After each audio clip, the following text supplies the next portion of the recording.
We are just Kenyans united to resist oppression. And we are saying enough is enough. Stop the killings, abductions, and torture of innocent Kenyans. We condemn in the strongest terms possible this morning's abduction of renowned human rights defender Boniface Mwangi from his Lukenya home, Machakos County, a man who has courageously dedicated his life to defending the rights and freedoms of all Kenyans. Accounts from his wife indicate he was abducted in the presence of his children early today by some men and a woman believed to be police officers, and we now know they were, and they were not in uniform. They did not identify themselves. They did not say why they were taking him away or where they were taking him to. We actually now know they took him to Kamukunji police station, but that does not excuse that behavior of going commando style like thugs, abducting people without identification and without giving reasons as demanded by the Constitution. These kidnappings, disappearances, and extrajudicial killings targeted on our youth mainly is now a signature modus operandi of the Ruto regime. These abductions and killings of youth is now a worrying trend, and we demand that it stops forthwith. It has now become the signature modus operandi since the Gen Z protests. It has resulted in lengthy illegal detentions, like in the case of Bob Jage, Aslam, and Jamil Langton. And in some cases, it does not end up with long detention. It ends up with extrajudicial killing.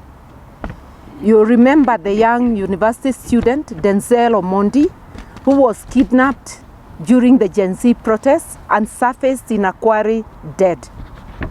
You will recall that only 2 days ago, the burial of John Jogona Kuria of Kapenguria, who was abducted, and within a week, his body surfaces. So this is the signature way in which Ruto is operating. We have credible sources who have indicated that there is a special abduction/killer squad, which is comprised of both police and army officers. And this squad, we are told reliably, is based somewhere in Karen, near the DP's residence, and another wing of it is based in Orepolos, in Kajiado. These people also are joined, and mainly this squad is drawn from Dr. Ruto's ethnic community. We are not saying it's all members of the community, but this squad is made up of people he has picked from his community. They are also joined, we are reliably told, by foreigners, fellow East Africans from Burundi, from DRC, and from Uganda, and God knows where else. A regime that finds it necessary to create a squad outside of official channels to abduct,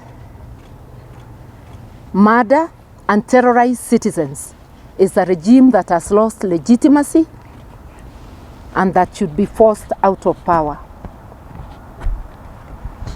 This targeting of activists, journalists, and youth is a direct assault on our constitutions, on the right to life, principles of equality, justice, and freedom. Kenya must not be a place where families live in fear that their loved ones may be taken in the night or any time of the day, never to return. The right to life and liberty, as I've said, enshrined in our constitution, must be upheld not selectively, not conditionally, but absolutely. I want to ask my colleague to go on from there.